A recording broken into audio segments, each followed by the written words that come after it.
yang menyangkut dengan Kapolri itu hak prerogatif Presiden. Kita prajurit, apa saja siap.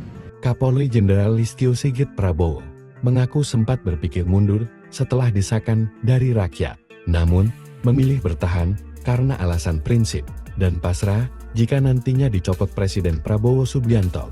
Diakui Listio, ia sempat mendiskusikan itu dengan semua pihak, namun mereka banyak yang keberatan jika Listio Sigit mundur sebagai Kapolri. Apalagi mundur di tengah kondisi Polri yang sedang terpuruk, sama saja dengan tidak bertanggung jawab akan masalah yang terjadi.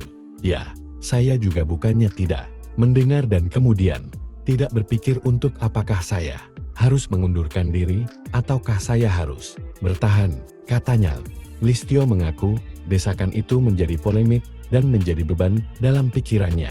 Itu saya sampaikan juga ke teman-teman, ke para pejabat, ke anggota bagaimana kalau saya mundur, ujarnya. Namun menurut Jenderal Polisi Bintang 4 ini, saat ia izin ke anak buahnya dan pihak-pihak terkait, dari mereka banyak yang keberatan.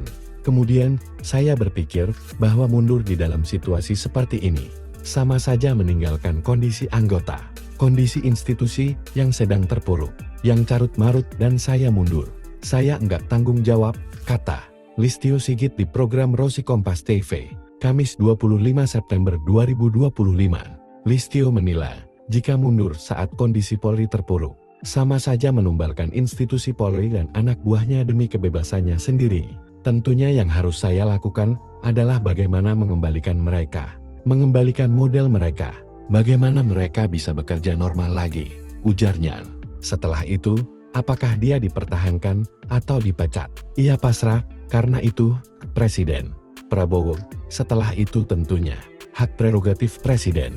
Kami prajurit, kita tegak lurus terhadap apa yang jadi perintah Presiden, tegas Listio. Listio Sigit menilai, sekalipun dirinya mundur dari jabatan Kapolri, itu tidak bisa jadi jaminan institusi Polri akan menjadi baik, bisa saja sebaliknya.